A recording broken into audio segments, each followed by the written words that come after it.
Hi, welcome to the third lecture of EEE 107. This is lecture 3, part 1 of Signals and Systems. And here you go. This is me, right there. I tried to record with my face on because it was a suggestion. Okay, and it was a suggestion by by a mentor, or you could say a mentor, to record the face also while lecturing. So anyway, let's try this method of recording and let's see how it goes. All right.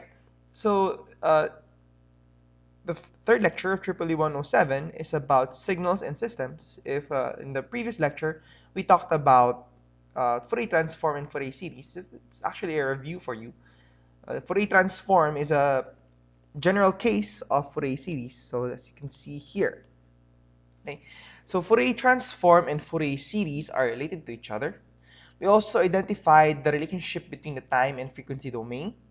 Time and frequency domain are actually duals of each other.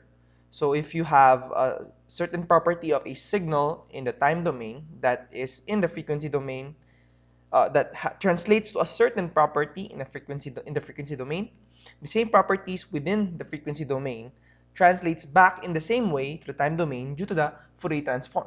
And actually, the Fourier transform, so if you recall, the frequency domain of to get the frequency spectrum of a signal, you use a Fourier transform. There you go. And if you want to transform it back from the frequency domain, there is actually some form of similarity between them.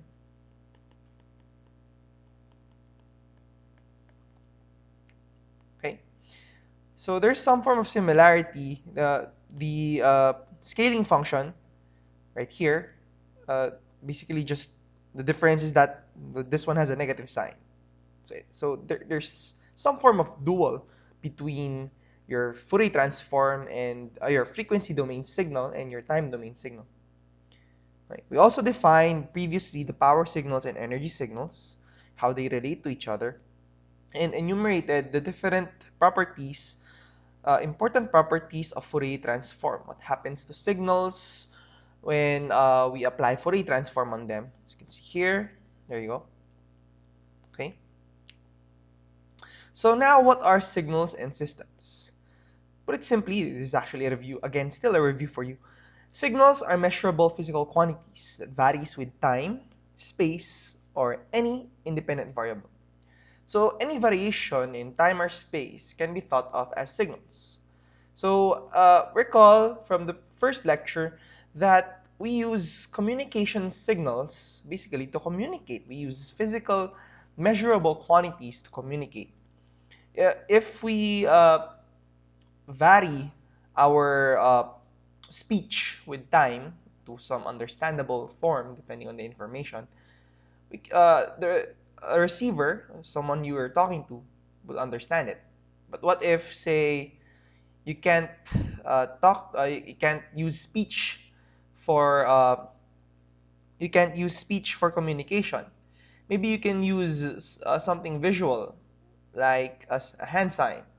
So you're varying space, and you get a signal. So the hand sign for, I think this is M, right here. The hand sign for M looks like this. Okay.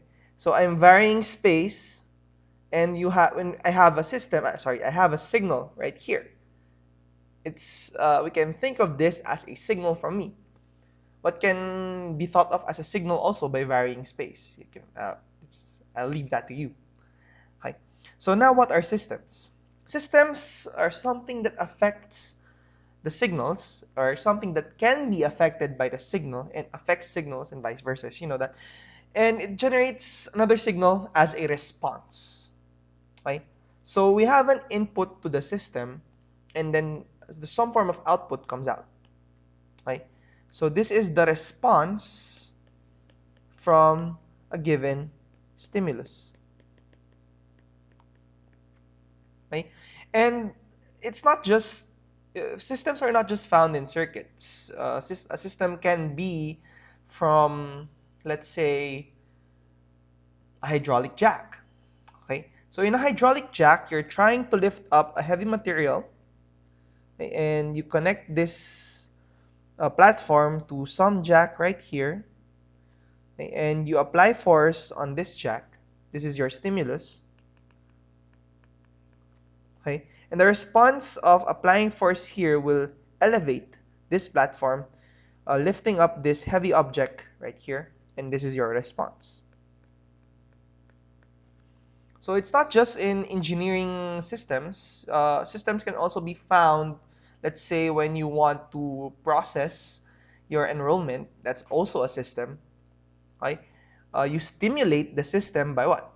By undergoing the process of registration. You enlist your subjects, right? And you get an actual response, right? And what can also be an example of system, the 4-year course or the 5-year course, yeah, 5-year course that you are on right now is an example of a system.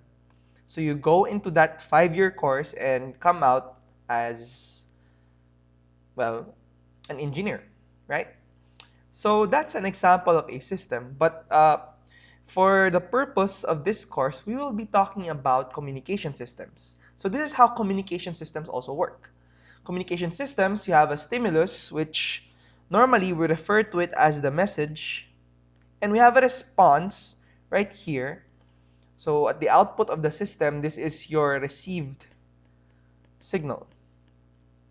Right? So after the communication system, you're trying to transmit a message. That's your input, that's your stimulus to the system. Then the output is a response from the system, which could be a distorted form of your message that we'll try to recover. Okay? Now, in the prerequisite of this course, which is EEE 35, we were introduced to different ways of analyzing signals and systems. So it depends on what type of system is that. But these are uh, 3 different ways that we can analyze a system. You have the basic one, the differential and difference equations, convolution, and transforms. So the differential and difference equations, let's apply that, or just a refresher for you. Let's say we have an RC circuit.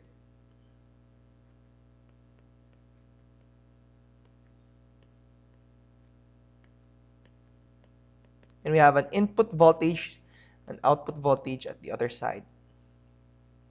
Okay. So the way to get the output based on your input, you have 3 different ways to solve that.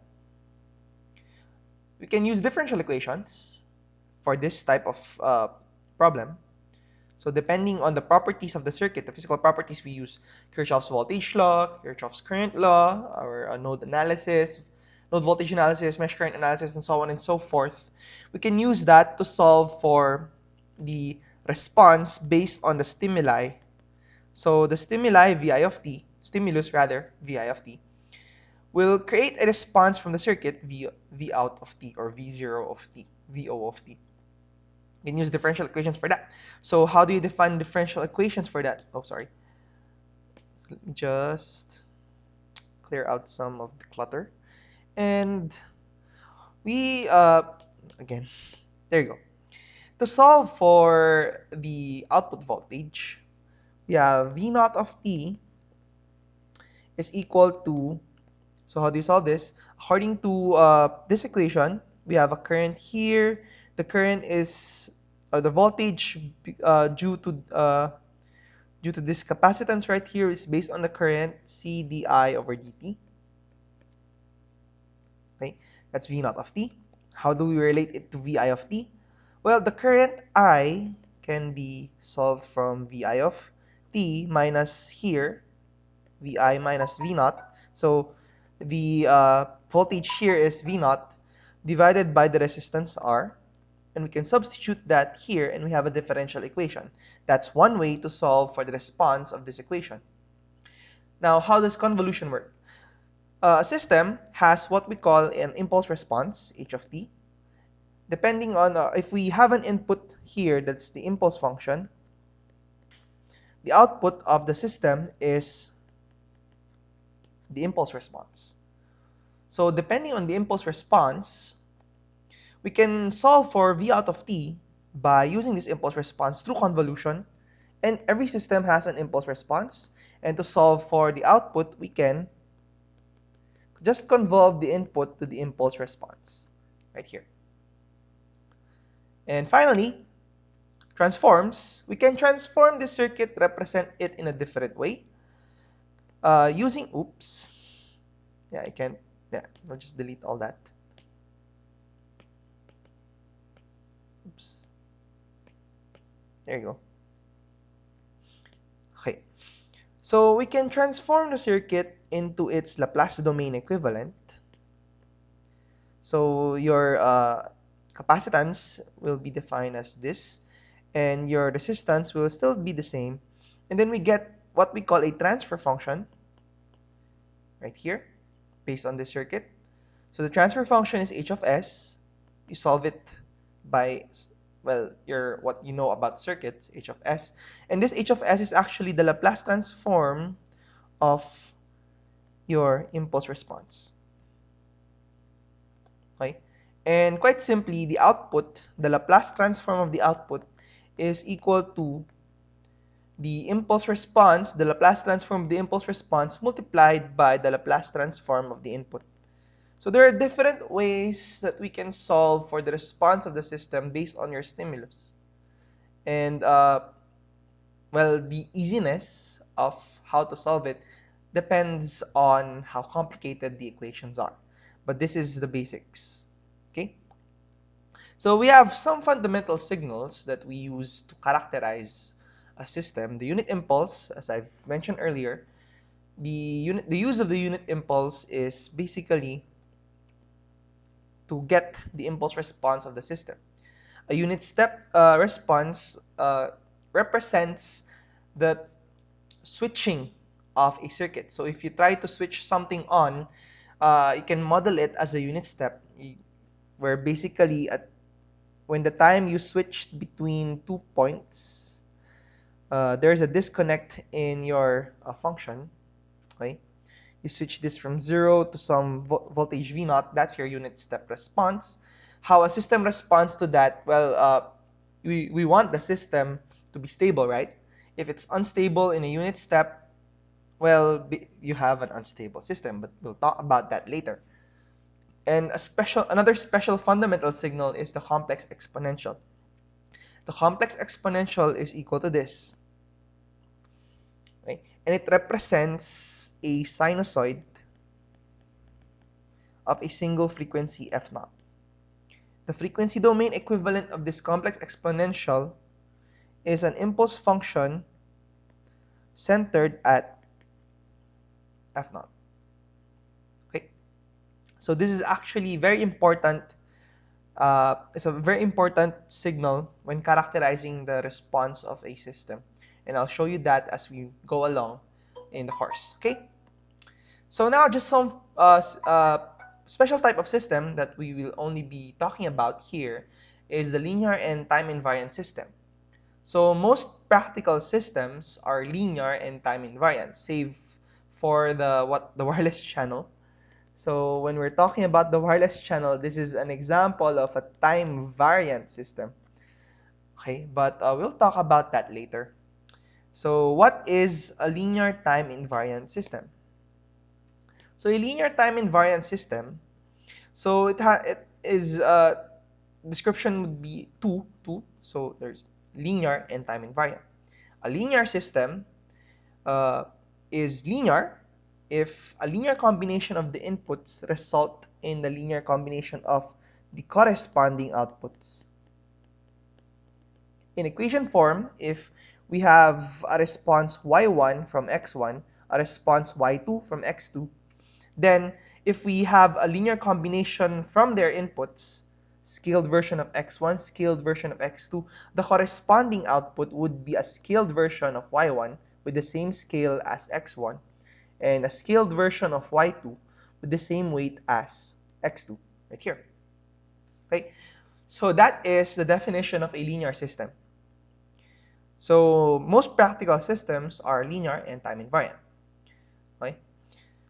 Sorry, linear. All right. So a time-invariant system is if a time shift of its input if there's a time shift in the input, the resulting output will also have the same time shift.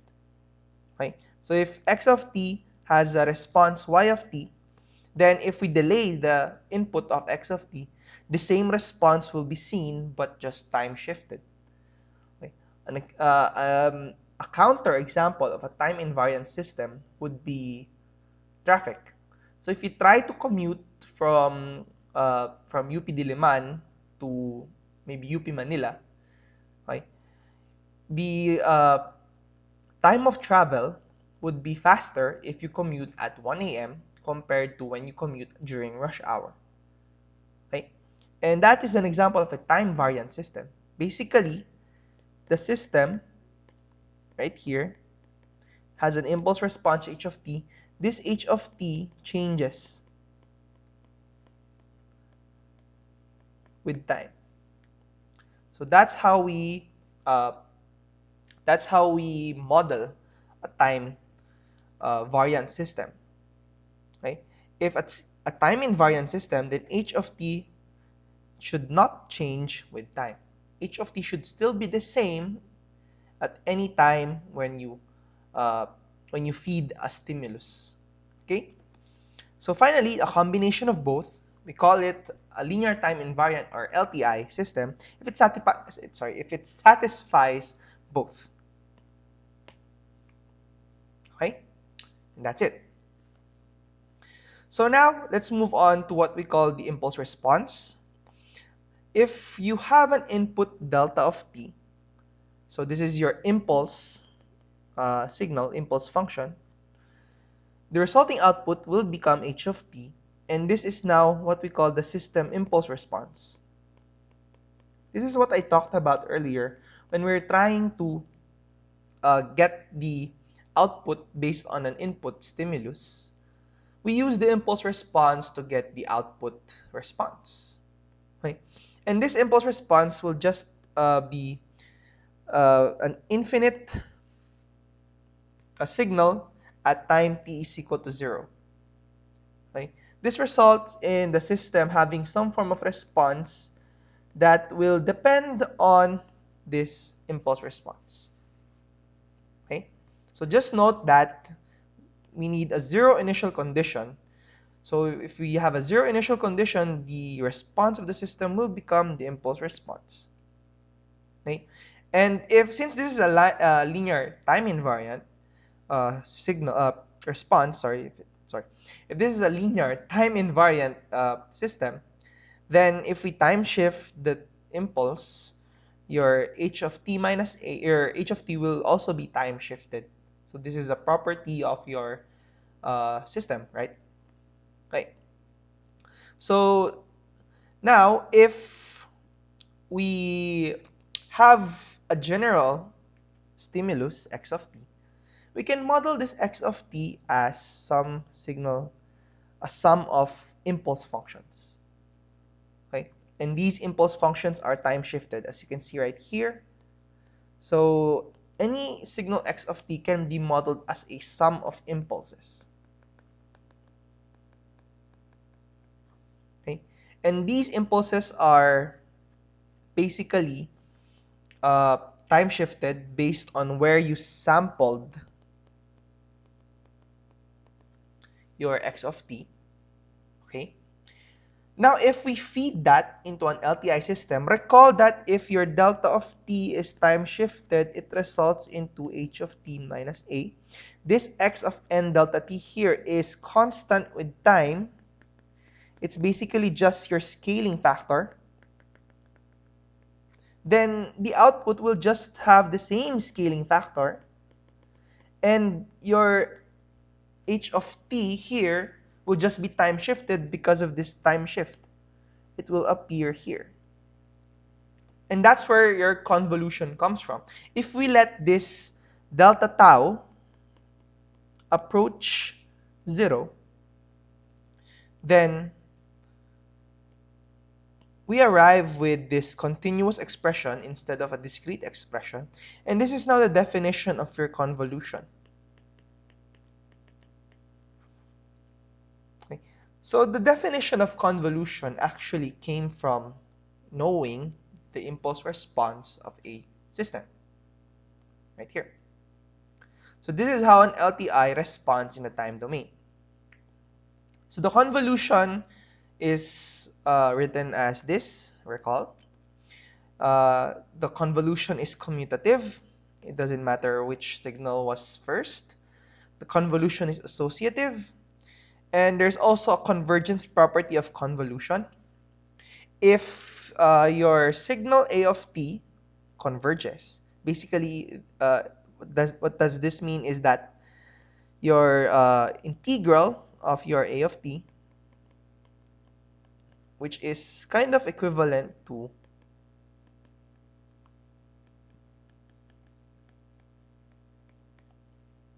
right? So if this is converging, that means the output is less than positive or negative infinity, or positive infinity rather. If the output is less than positive infinity, what is this again? This is an example of an energy signal. Then, and B of t, of course, is finite. Then the convolution between the two of them converges.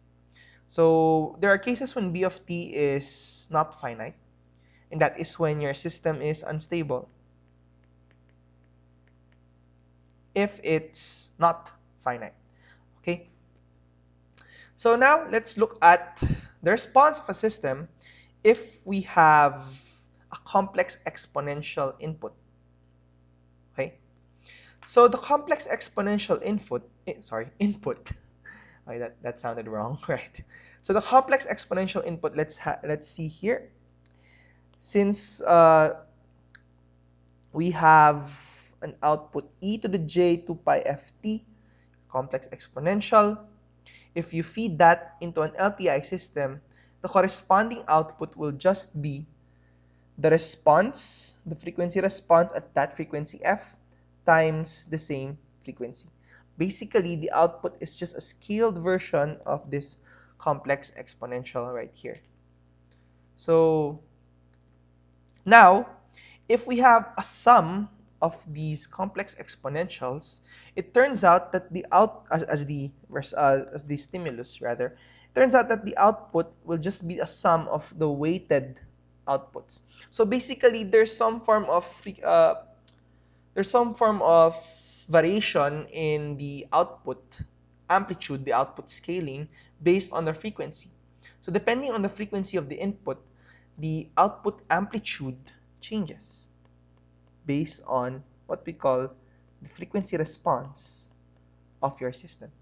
So the frequency response h of f here is the Fourier transform of the impulse response h of t. Okay? And recall that all signals from the previous lecture, all signals can be expressed as a sum of some weight times your eigenfunction. Right? So in a general sense, actually, this is an integral right here. It's an integral of h of f e to the j something something, and yeah, that makes sense. Right? So basically, your signal has some form of frequency content, and if you pass it through a system, the frequency content of the signal will behave according to the impulse response or the frequency response of your system. And since we're expressing this x of t as a sum of this, we can think of x of t as a vector, and this is your eigenfunction. Okay? So this is already linear algebra, which is out of the scope of 11107. Okay? But it's actually a good review for you. So uh, okay. So the input e to the j2 pi ft is called an eigenfunction. Okay? And then we can think of all signals as basically vectors. But we'll leave that in the higher higher course, ECE 141, digital communications. You will learn about that in the future. Okay? So now, how does an LTI system behave in the frequency domain? So we already discussed this property of Fourier transform. If we have x of t as an input to h of t, we have shown that the output is the convolution. Okay, so the convolution between your impulse response and your stimulus x of t. The behavior of that in the frequency domain, if you take the Fourier transform of x of t, you get x of f. The Fourier transform of h of t is h of f. Then, since you convolve their time domain equivalents in the frequency domain, they'll just multiply. Okay? So, since x of f, or x of t rather, can be expressed as a linear combination of your eigenfunction, okay? And since if we decompose this x of t, it seems like each part, as I've mentioned earlier, each frequency component of x of t will be scaled according to the response of the system. Okay? So just a note that basically your magnitude spectrum will be multiplied to each other and your phase spectrum will be added. So that's how complex multiplication works, right? Okay. So now let's look at different types of system based on their causality. So how is this important? Let's see. A system is causal if its output does not depend on future input values. Okay? So that means the response starts at t is equal to 0. Okay? The system is anti-causal if the output does not depend on historical input values. Okay? That means the response ends at t is equal to 0. Okay? Systems that do not fall between these two are called non-causal systems. Okay? So, practical systems that exist are actually causal. Okay? So, what does that tell us about the behavior of the system? That means the system does not react unless there's an input. When there's an input, the system will react at time t is equal to 0. It's kind of weird if you think about it, that the system reacts before the input is inserted or the input is fed into the system. So most practical systems are actually causal systems. Right? And this is what we are interested in. Right. So another property that we're going to talk about is the stability of a system. So a system is bibo-stable. What does bibo mean? Bibo means bounded input and the output is bounded.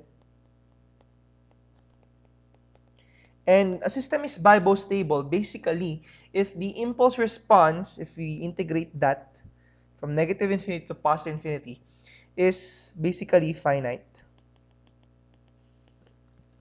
Or we can think of the h of t. The h of t should be an energy signal. Right? So this is a stable system, a bibo-stable system. An unstable system can be divided into two types, strictly unstable and marginally stable. Strictly unstable systems are a little useless for us. Okay? Marginally stable systems, this will be talked about in EC 113 when we're talking about communication electronics. And marginally stable systems are basically oscillators. Okay? So what does that mean? It means that the output is still bounded. Okay? It does not boom to infinity. It's just bounded between two values. Right? And it just oscillates between those two values. That's why it's not stable. It does not it's still infinite. The integral of that is still infinite. But at least is only the output is only confined between two values, and that's how oscillators work. Okay. So we can look at the stability of a system based on its poles. Your system is stable if the poles are all in the left-hand plane, right here. Marginally stable if they are on the imaginary axis, and your system is unstable if you are at the uh, right-hand plane. If there are poles in the right-hand plane. Okay. Interestingly, if you're talking about control systems, if your poles are closer to the imaginary axis, okay, the system response becomes faster. But that won't be talked about here. Okay. So anyway, just for your information, right? Hi. So now the systems have a frequency response. Then if the system shuts out some frequencies, we can think of them as filters. Okay? A filter is frequency selective, is a linear time invariant system, and it passes or rejects some frequency bands. Okay? So the notation is this: a low-pass filter selects a frequency band near f is equal to 0. A high-pass filter is the opposite of a low-pass filter. It selects frequency bands that are not near the origin. A band-pass filter will have this type of response. Uh, it only selects frequencies between some two frequencies, f1 and f2. And a band-stop filter is the opposite of a band-pass filter.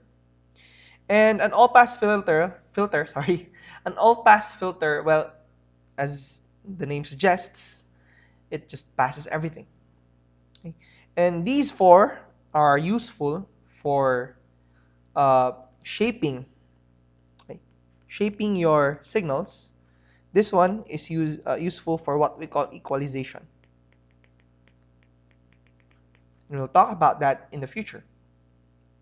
So for now, we have these as your classification of your filters. And these are ideal characteristics of them. In reality, you can't really create something like this. Right? An actual filter will look like this, the amplitude response. There's a roll-off in its what we call the passband. Okay? So an example of your system would be twisted pairs. Twisted pairs are used in telephone lines. Okay? Your phone is connected to some network by twisted cables, and we can model them as a transmission line that you have an resistance, and then inductance, and then capacitance, and then some conductance. Okay, and these are connected successively. So these lines can be very long compared to the frequency, and you can now model them as transmission lines. So because of this, if your cable is very long, it's longer rather, you get more frequency selectivity. So the frequency response of some of a twisted pair looks like this. Okay, at around 10,000 hertz, your twisted pair already attenuates a signal. Sorry, your signal already attenuates for 8 kilometers at around negative 35 decibels. Or basically, what this means is that when you have an input that has 1 watt of power, the output after 8 kilometers at 10,000 hertz, the output will become around less than 1 milliwatt. Okay? Ideally, we want to operate here where there's not much attenuation. Okay? And as you can see, if your lines become longer, then the frequency band that you can operate in becomes smaller. Okay? And this is a trade-off. If you want to go further, if you want your telephone line to go further, then you have less frequency to work with, basically. Okay? And as you already know, when we're talking about what we call bandwidth, if you want a good communication, if you want high data rate, you want a higher bandwidth. So this is a trade-off for your twisted pairs using your telephony. Okay. So now we look at systems as blocks instead of looking at the system as something like this. So you have an RC filter and then another RC filter and so on and so forth. We can look at them as separate blocks, each with their own frequency response, or sorry, impulse response rather. Okay. And different blocks of your system can have different operations. There are blocks that offer scalar multiplication. Okay. The transfer function is basically just constant over magnitude. Okay. Your block can have differentiation, your block can have integration, your block can be time delay, and each of them has a transfer function, corresponding transfer function. Okay? So what are these blocks used for?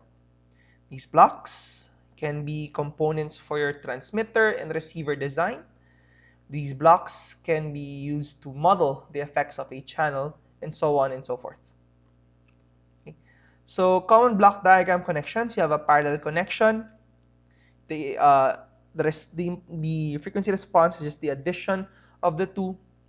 We have a cascade connection. If it's cascaded, then if it's cascaded, then the output after the first stimulus, the output here is just the multiplication of your input frequency response with the frequency response of the first block, and then after that you multiply this, and you have this uh, output frequency response at the very least.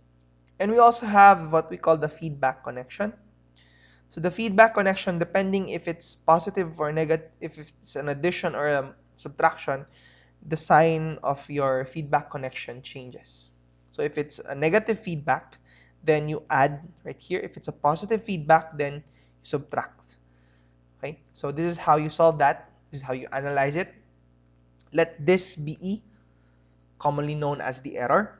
This error is equal to x minus h2y, and the output y is equal to h1 times E. And just by doing some algebraic calculation, then we have this. Okay? And that's the end of this lecture. If you have any questions or comments, do not hesitate to leave a comment or post something in the comment section below. Thank you for listening. See you next meeting.